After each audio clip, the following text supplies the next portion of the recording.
Welcome, dear friends, to another study of the book Right Path by the Spirit Emmanuel through the blessed mediumship of Francisco Candido Xavier. Good morning, good evening, good afternoon, whichever way you're watching this with me, live or on demand. We are always together. This book, beautiful book, guiding us towards the right path that lead us to God ultimately. As we evolve as spirits and we learn and we grow, our destiny to become a superior spirit and know of God and be a co-creator with God in the greater planes. This book was published in 1971. And tonight, this morning, this afternoon, this day, we're going to be talking about chapter 35, which is titled Brothers and Sisters in Need.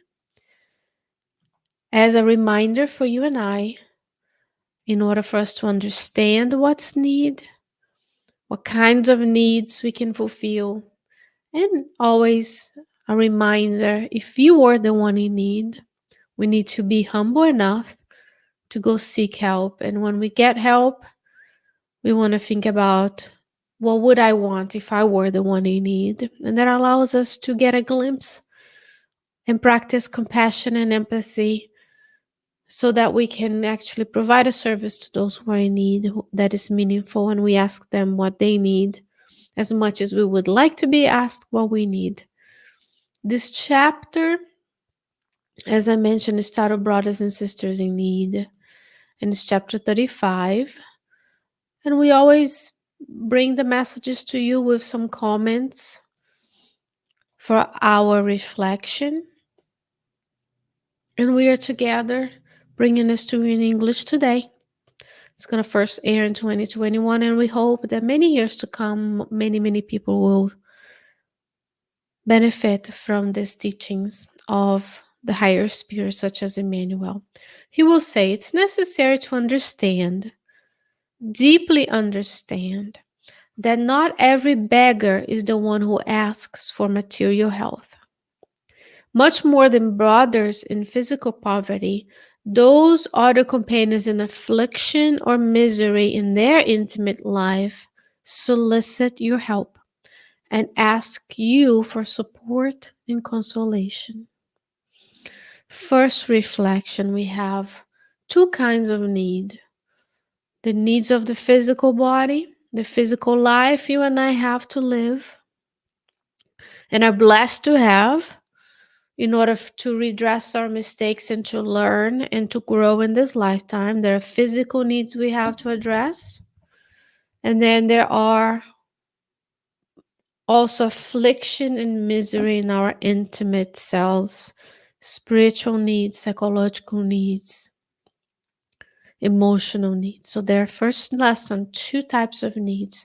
It is the one in need may not be the one you see at the traffic light asking for help only, but also those who are in their own homes suffering with mental anguish, for example. Let's talk about the disease of despair we see, the increasing use of substances, including alcohol, the increasing numbers of mental illnesses and suicides we see all over the world. So there's a lot of need that is not readily visible to you and I in our lives. Now we have to be attuned to both kinds of needs, because those who are begging on the streets, imagine the humiliation, but also the courage to know that you need help and you need to seek and ask for help. And it may be an act of desperation, of helplessness.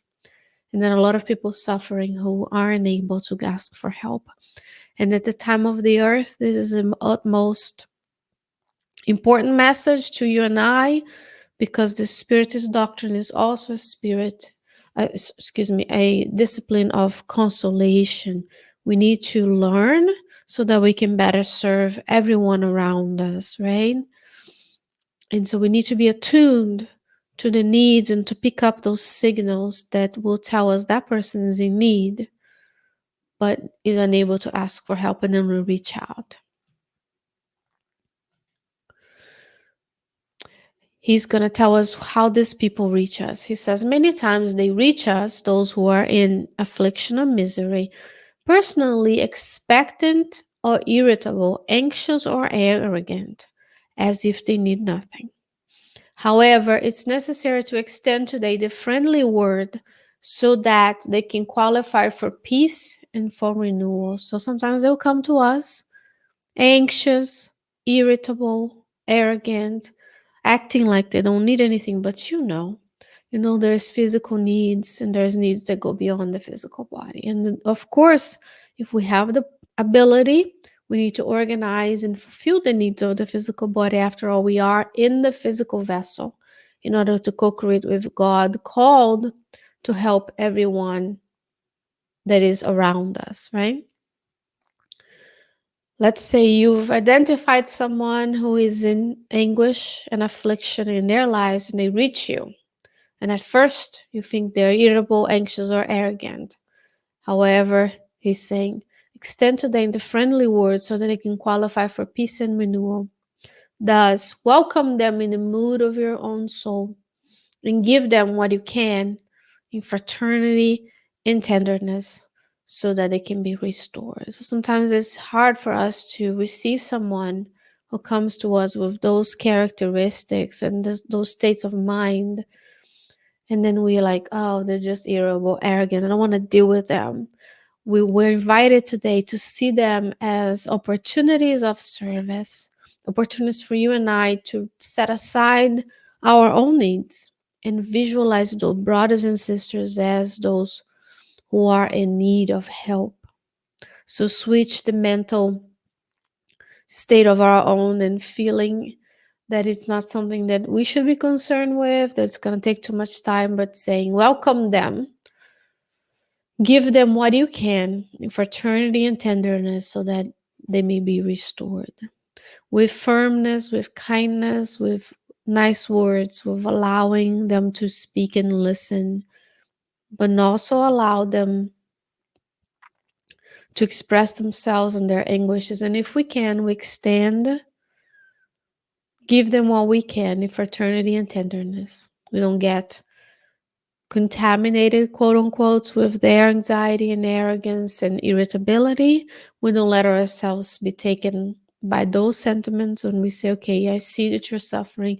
This is the fraternity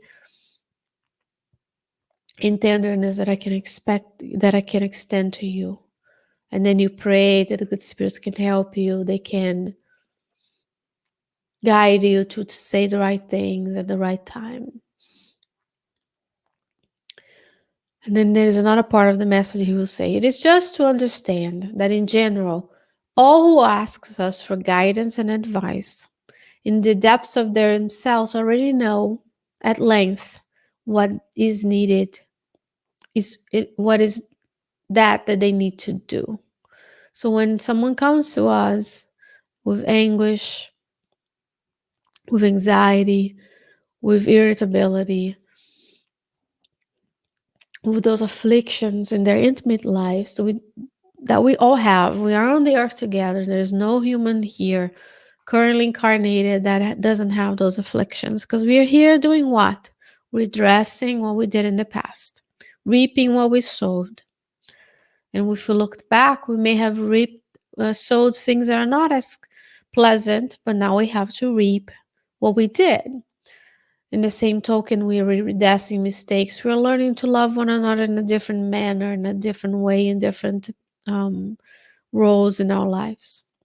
He's saying when someone comes to us for guidance and advice, in the depths of themselves, they already know what they need to do. Just like sometimes we talk to our friends, but we already know what we need to do.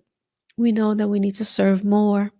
We know that we need to leave our selfishness behind, the visualization of my needs, my household, my family, my kids. The pronoun is my, mine, which is a possessive pronoun to say, what is the need of everyone?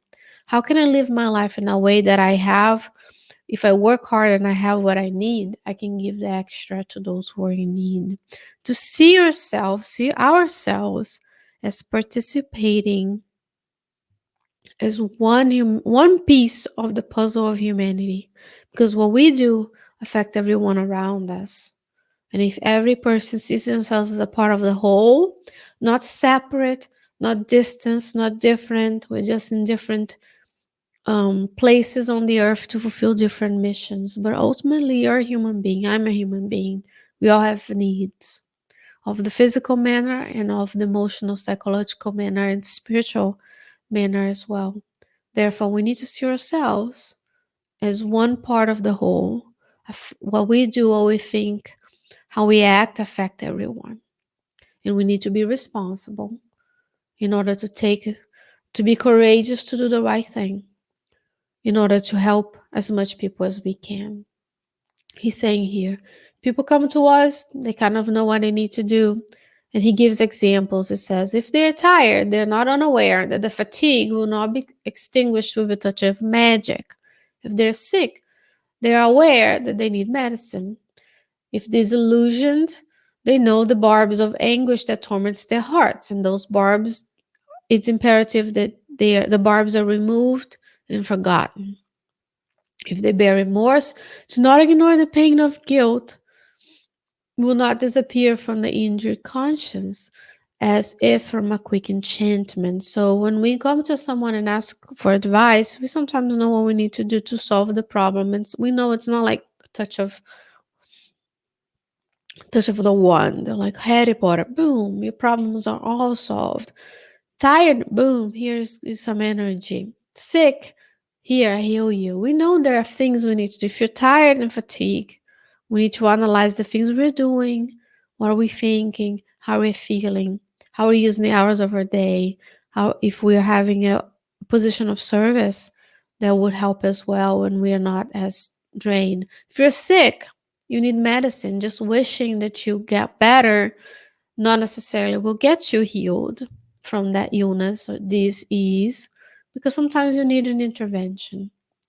Positive thinking certainly helps. The placebo effect is there too. So if you believe you're going to be healed, you believe the medicine is going to help you, there's a likelihood that might. But sometimes you need to cut the piece that is not working. You need to have a medical intervention. And if God is allowing us to have those resources, they are blessed. He says, if they bear remorse, do not ignore the pain of guilt will not disappear. So if we did something that we're not very proud of, that is tormenting our conscience, the pain of guilt will not disappear from a quick enchantment. We need to work on it to make amends. What those needy brothers await from us almost always is a little bit more strength so that they can move on. So we need to be the pillar of strength and courage to say, okay, I've heard you. I see that you're suffering. Let's come up with a plan that allows you to be helped, that allows you to undergo the changes and the things that you need to do, because I can't go through your afflictions for you. We all have to bear the burden of our choices in the past and this past life, this life. And then we have to come up with plans. We cannot be in self-pity mode forever, pity party modes. We need to come up with a commitment and have a strong will that we can overcome the difficulties. What do we do? He says, be compassionate towards those who seek you immersed in doubt or despair.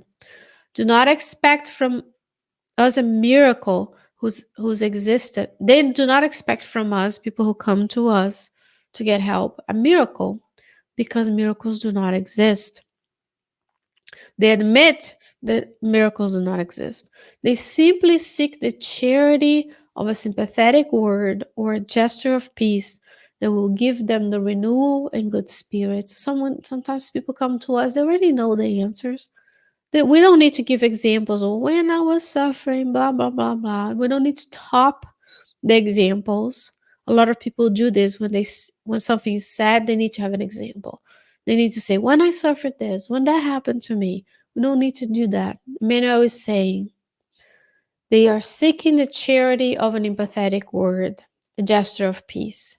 So that may mean for you and I that we listen kindly, remove the judgment from our listening, and we guide them. If they're asking us, we guide them and we help them to see things differently so they can move forward.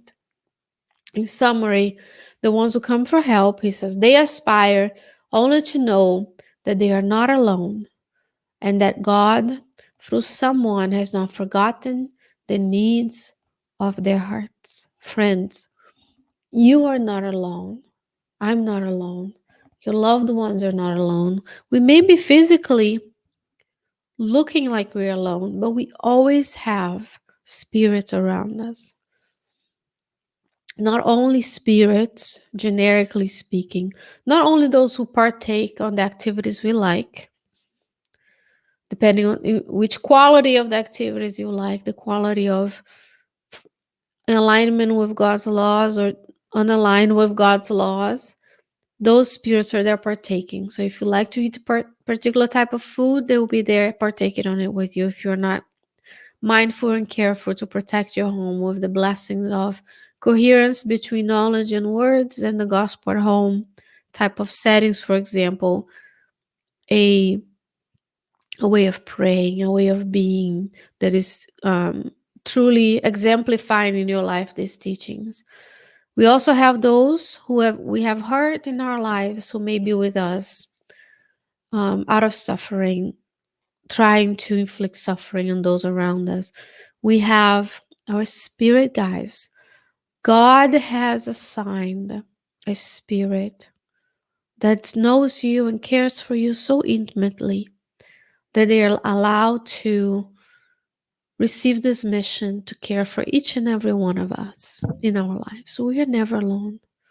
So when people come to us in need of help, Emmanuel is saying sometimes they already know what they need to do. And from us, they need a little more strength so they can move on. They seek in the charity of a sympathetic word, of a gesture of peace. Who doesn't need the gestures of peace these days, right? And he's saying they aspire to know they're not alone and that God, through someone, has not forgotten the needs of their heart. Even if you're feeling alone, if I'm feeling alone, we need to know that God has assigned, God has not forgotten. And through someone, that someone is your spirit guide, your mentor, your guardian angel, whatever name you give it to it. There's still someone assigned, the spirit assigned to you and I, whose mission is to care for each of every one of us, each and every day, intimately, and they're there to help. So we seek in the refuge of prayer and meditation, all gestures of peace, of listening. If someone comes to you and share their anguish, you don't have to say anything. You can just look them in the eye. Breathe in and out.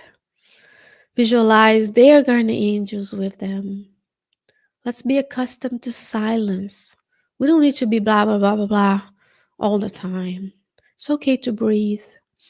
It's okay to not know the answer. We don't need to make stuff up. It's okay just to be present. And then you pray, my guardian angel, God is granting me the opportunity to be with this soul that is in anguish. Guide me on what to say. And ask their guardian angels, please, guardian angels of so and so, I'm here. I'm listening. Even if you're not a medium, we're all mediums to a certain extent. They can inspire us through intuition on what to say. And it will be specific to each and every person who comes your way. So when you slowly in your daily lives and you start to seek those opportunities to be charitable with a sympathetic word, when you look people in the eye and we're not walking around like zombies on our phones, we're actually noticing the needs. Is someone looking lost in need of directions? Can you say good morning, good evening, and actually look people in the eye? Can you remember the name of the janitor and the person who drives the bus or who opens the door for you? We've forgotten the art of being kind to one another. Thank you. You're welcome. Have a good day. How are you doing? Good morning. Those are things that are important. There are small things that we can do that tell the other person, I see you. I see that you're in need. But if we spend our time looking everywhere we go, we barely walk. We walk wobbly. If you were to watch yourself in one of the security cameras, we're stumbling. in upon someone. We're not even looking because we are addicted to being busy. We're convinced that this is the solution for everything. I'm being like, these are designed to grab your attention. They're very useful tools. There are many tools that you can use here that will help you, such as Kardec Radio's app, the Spiritist Magazine app, the weather app, the traffic app. But this is designed to grab your attention. When you're paying attention to this, we're not paying attention to the beings around us. So let's start with little things that you and I can do to be mindful in the present so that we can be instruments of help. Now, there's 7 billion with a B plus incarnates on the earth today, every day there's more than 7 billion. If each and every one of us stopped a few moments a day to look out for someone else, imagine how much more the earth would be. And I'm not even talking, reminding ourselves that we are in a web. There's spirits all around us. We're connected to us. We're doing things we think it's our ideas and it's really their ideas. They're really partaking in life with us. Go to the book Voltei. I Came Back by Brother X as a playlist on Kardec Radio. We helped translate that book and it's here for you. The people are partaking on a funeral of Brother X and he's watching and people are saying things. It's really the spirits that are whispering that to them, and we walk around, we stumble through life. The hours and the minutes that are left are really not being used to the best of our ability. There's so much potentiality in each and every one of us. If we only to open ourselves up to receive the help of the good spirits, then we can be a vessel. And each and every day, if we do a little bit, we get to be trustworthy on the small things, and then they can help us and give us. When we can prove that we can do the smallest acts, more and more can be given to us with the certainty that we can accomplish it, and with the safety of knowing that when we commit to do the good spirits are there to help us. So let's look for brothers and sisters who are in need today around us, starting with our own selves, noticing your own needs, seeking help because you're a multidimensional being. One of the things you can do is to nourish your souls in the mornings here at Kardec Radio, Tuesday mornings at 8 a.m. And then we take care of the physical needs. We see the physicians. We take care of the emotional needs. We see psychologists to work on the traumas and difficulties we had. We read Spiritist books so that we can learn about our true nature. And then we ask God, we read the Bible to see what Jesus did and said, right? Because Spiritism is a continuation. So we really need to know of all the 3 revelations. And we ask the spirits that this morning they can help us to visualize the spirits who are in need, these brothers and sisters in humanity that are in need, to bring them to us so that we can serve them. Give us, God, this opportunity to serve and find those who are in need in both realms, many, many different kinds of needs, so that we can be awakened to our responsibility to fulfill the law of society, to be together on this earth, and to help one another in times of difficulties. Dear friends, that's all we had for today. And I hope that I can see you again next week on Tuesday at 8 a.m. Eastern Standard Time, or on demand wherever you are in the world. Welcome. Leave your comments, leave your questions, and we're always here with you to nourish your souls. Have a blessed day. God willing, I'll be back with you next week. Until then, stay well, stay safe.